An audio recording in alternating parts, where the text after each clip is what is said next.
स्वागत करता हूं। आज हम लोग बात करने वाले हैं एक क्वेश्चन को सॉल्व करने के पक्ष में, जिसको हम यूक्लिड्स विभाजन प्रमेयिका के आधार पर सॉल्व करेंगे। क्लास 10th में जब भी एग्जाम में एचसीएफ पूछा जाए यानी मासा पूछा जाए तो आप ध्यान देंगे कि यूक्लिड्स विभाजन प्रमेयिका के बेस पर ही आंसर देना है। ऐसा नहीं कि मन में जो आया कर दिया, है ना, मार्क्स नहीं मिलेगा एग्जाम में। देखिए प्रश्न है, दर्शाइए कि धनात्मक विषम पूर्णांक। विषम पूर्णांक क्या होता है?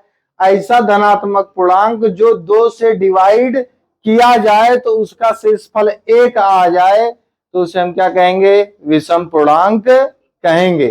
तो यूक्लिड्स विभाजन प्रमेयिका के आधार पर हम उसका सिद्धांत लिख लेते हैं। जैसे हम लिखेंगे हल, एग्जाम में क्या लिखते हैं हम लोग? हल। हल में क्या लिखेंगे? हल में लिखेंगे हम जानते हैं कि हम क्या जानते हैं? बहुत कुछ जानते हैं। तो हम जानते हैं, क्या जानते हैं? A is equal to B Q. Euclid's विभाजन प्रमेयिका का सूत्र है A is equal to B Q plus R. A is equal to क्या होता है? B Q plus R. तो b का वैल्यू दिया हुआ है बेटा, 4 दिया हुआ है। देखो b का वैल्यू कितना दिया हुआ है? 4 दिया हुआ है। और b 4q प्लस 1 ये a की वैल्यू है, 4q प्लस 3 a की वैल्यू है। तो अगर a बराबर दिया हुआ है 4q प्लस r, तो r की वैल्यू कितनी होगी बेटा? यूक्लिड्स विभाजन प्रमेयिका के हिसाब से r की वैल्यू जो होगी वो 4 से छोटी होगी। किससे छोटी होगी? 4 से छोटी होगी। यह 0 के बराबर हो सकता है। किसके बराबर? 0 के बराबर या 0 से बड़ा हो सकता है। तो इसलिए इसके संभावित हल को हम लोग लिख लेंगे। इसके संभावित हल निम्नलिखित हैं। इसके संभावित हल, अब कौन कौन से हल संभावित हैं वो लिख सकते हैं। इसके संभावित मान है, चाहे मान लिखो बेटा चाहे हल लिखो, एक ही बात है। तो हम लिख सकते हैं a is equal to 4q, a is equal to 4q plus 1, और लिख सकते हैं a is equal to 4q plus 2, a is equal to 4q plus 3, a is equal to 4q plus 4 नहीं लिख सकते हैं, क्योंकि जो शेषफल होता है, शेषफल कभी भी 4 से ज्यादा नहीं होगा और 0 से कम नहीं होगा। यानी 0 से बड़ा होना चाहिए और 4 से छोटा होना चाहिए। तो संभावित मान कौन कौन से आए? a is equal to 4q आएगा जहां शेषफल 0 होगा, a is equal to 4q plus धन r 1 रहेगा जहां शेषफल 1 है। तो बेटा देखो यहाँ जो है कोई शेषफल नहीं है, यहाँ क्या है? 2 शेषफल है। तो जब शेषफल 2 आ गया तो इससे तो साफ पता चल जा रहा है कि सम संख्या से किसी भी संख्या में गुणा करेंगे तो सम संख्या ही आएगा। ऊपर से सम संख्या जोड़ रहे हैं तो सम संख्या ही आएगा। तो अतः 4q और 4q प्लस 2 क्या है? सम संख्या है। इसका मतलब 4q तथा 4q प्लस 1, 4q प्लस 2 क्या है बेटा? सम संख्या है। क्या है? सम संख्या है। तो विषम संख्या के लिए कौन सा सही है? 4q plus 1 and 4q plus 3। तो हम लिखेंगे अतः धनात्मक विषम पूर्णांक, धनात्मक विषम पूर्णांक, विषम पूर्णांक क्या होगा? विषम पूर्णांक होगा 4q प्लस 1 तथा 4q प्लस 3, है ना।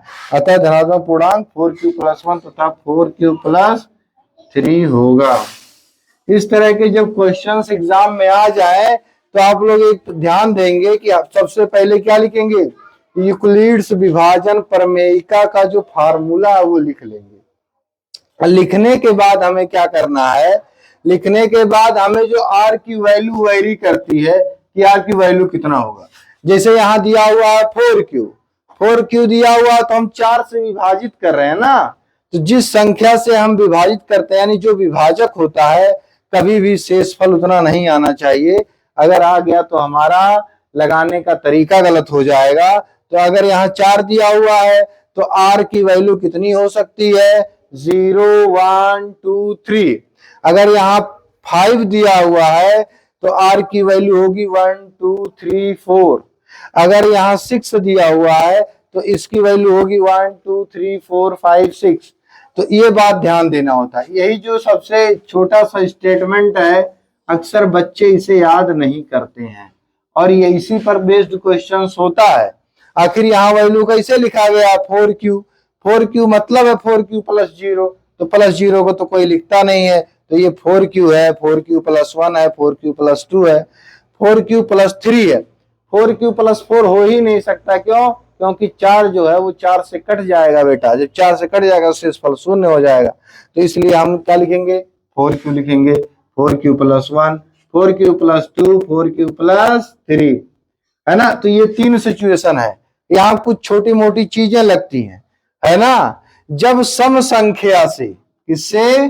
सम संख्या से किसी भी संख्या में हम गुणा कर दें, यानी सम संख्या को अगर विषम में गुणा कर दें तब भी सम संख्या ही आएगा, है ना। सम संख्या को विषम संख्या से गुणा करेंगे तो सम ही आएगा, और सम संख्या से सम संख्या में गुणा करेंगे तब भी क्या आएगा? तब भी सम संख्या आएगा, है ना। और जब विषम संख्या से विषम संख्या में गुणा करोगे तभी विषम आएगा। विषम से किस में गुणा करना है? विषम से विषम में गुणा करना है तो क्या आएगा? विषम ही आएगा। अक्सर बच्चे इस छोटी बात का ध्यान नहीं देते हैं जिससे उन्हें क्वेश्चन समझने में प्रॉब्लम होती है। तो ये जो छोटी सी बात है कि सम संख्या से चाहे आप विषम में गुणा कीजिए चाहे सम में गुणा कीजिए, दोनों बार जो है सम संख्या ही आएगा। अगर विषम संख्या से विषम संख्या में गुणा कर रहे हैं तभी विषम संख्या आएगा। तो 4 हमारा क्या है? 4 सम संख्या है। तो q की वैल्यू चाहे सम संख्या हो चाहे विषम संख्या हो, ये हमेशा क्या आएगा? सम संख्या आ गया। तो यानी 4q जो है ये हमेशा बेटा क्या होगा? सम संख्या होगा। तो जब ये डिसाइड होगा 4q सम संख्या है, इसका मतलब हमें किस पे फोकस करना? 1 2 3 पर।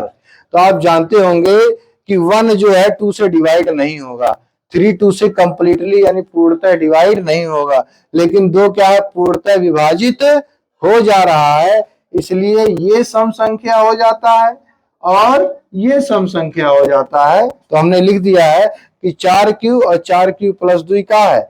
सम संख्या है। अतः धनात्मक विषम पूर्णांक क्या होगा बेटा? 4q प्लस 1 होगा और 4q प्लस 3 होगा। ये बहुत